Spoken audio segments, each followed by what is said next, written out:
Have you ever looked at your home, the solid walls, the sturdy roof, the cozy fireplace, and wondered where it all began?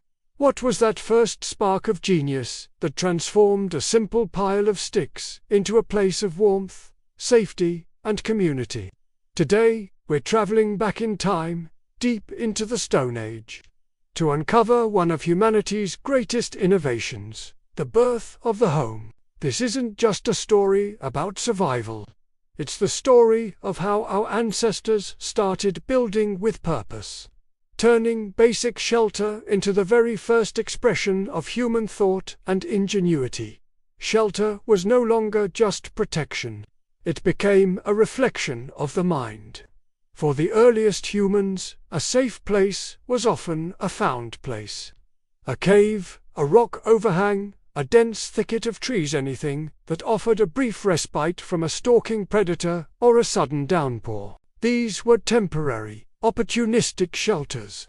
But as the human mind evolved, so did our needs. We weren't just running from danger anymore. We were starting to plan, to stay, to build families and communities. The simple, haphazard huts of our most ancient ancestors began to transform. Suddenly, the shape of a dwelling mattered. A round hut might be easier to build, but a rectangular one could be divided into spaces for different activities. The placement of the fire became a critical design choice. Put it in the center, and it warms everyone, becoming a communal hub for cooking and storytelling. But without proper ventilation, the smoke would be unbearable. A small opening at the top of the roof, a primitive chimney, wasn't just a convenience. It was a life-saving innovation. This was the dawn of architecture. Humans were no longer just reacting to their environment. They were actively shaping it to suit their needs, adapting their homes to the changing seasons, the local predators, and the growing needs of the family unit. So, how did they make this incredible leap? The first step, as with so many human advancements, was observation. Our ancestors were master observers of the natural world. They saw how animals built their homes. A bird's nest, woven with incredible strength and precision from twigs and grass. A beaver's dam and lodge, an engineering marvel of mud and logs that could withstand the force of a river. A bear's den, dug deep into the earth for insulation and protection. They saw durability, strategy, and resilience. And, in a classic example of human ingenuity, they decided to mimic and improve upon what they saw. They weren't just copying nature. They were learning its fundamental principles. They understood that a structure needed a solid base, interwoven materials for strength, and a protective layer against the elements. The animal kingdom was their first school of architecture, and our ancestors were very attentive students. With these lessons learned, the second phase began: experimentation. This was the age of trial and error, a grand hands-on science project spanning millennia.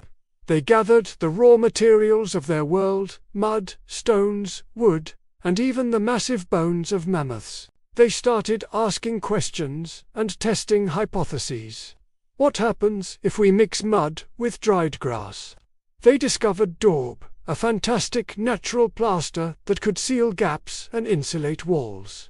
What's the best way to build a roof? They tried layering large leaves, animal hides, and pieces of bark, learning which materials shed water most effectively.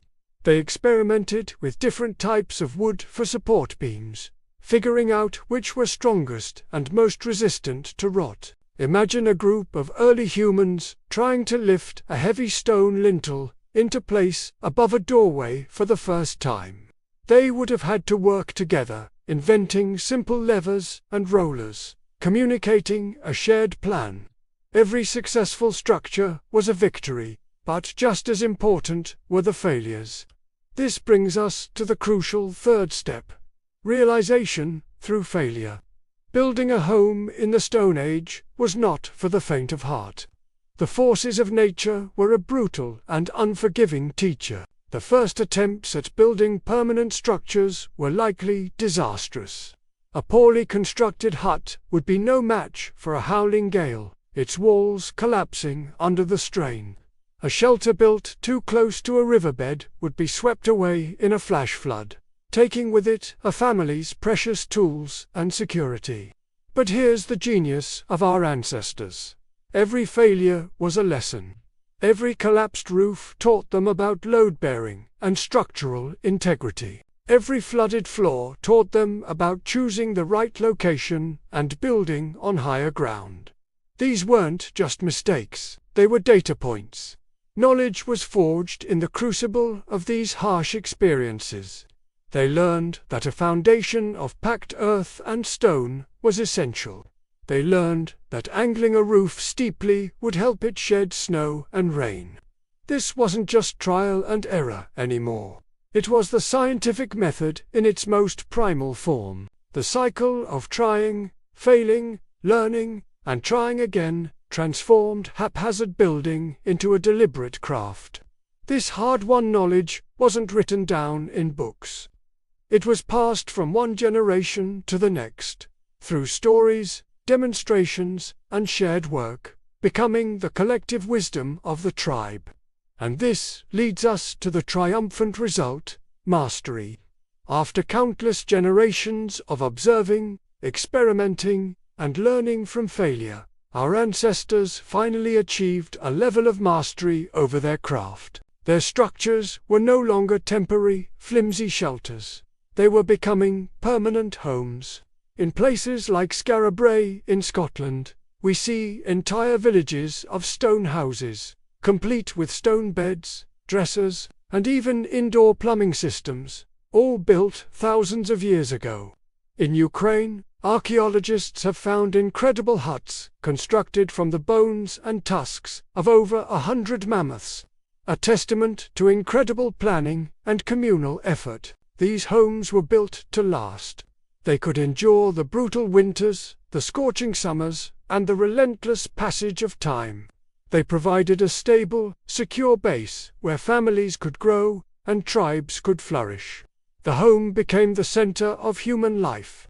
It was a workshop for making tools, a kitchen for preparing food, a nursery for raising children, and a sanctuary for resting and dreaming. It was a space that held the collective memory and identity of the group. The home was no longer just a physical structure. It was a concept, a place of belonging. When you think about it, this transformation is truly profound. The act of building a durable, thoughtful home is a uniquely human endeavor. It represents a shift from a purely instinctual existence to one of foresight, planning, and care. It demonstrates an understanding of the future building, something not just for tonight, but for the seasons to come, for your children and for your children's children. In this sense, a home is the first monument of thought and care. It's a physical manifestation of our ability to love, to protect, and to create a better world for those who will follow us. Every house, every building, every city that stands today has its roots in these first determined efforts to build a place to call home. The story doesn't end with 4 walls and a roof. Once humans had a safe, permanent space, they started to do something remarkable within it. They began to decorate. The walls of their homes and caves became the first canvases. What did they paint, and why? That's where we're heading next time, as we explore the birth of symbolic art and decoration. Thank you so much for joining me on this journey back in time.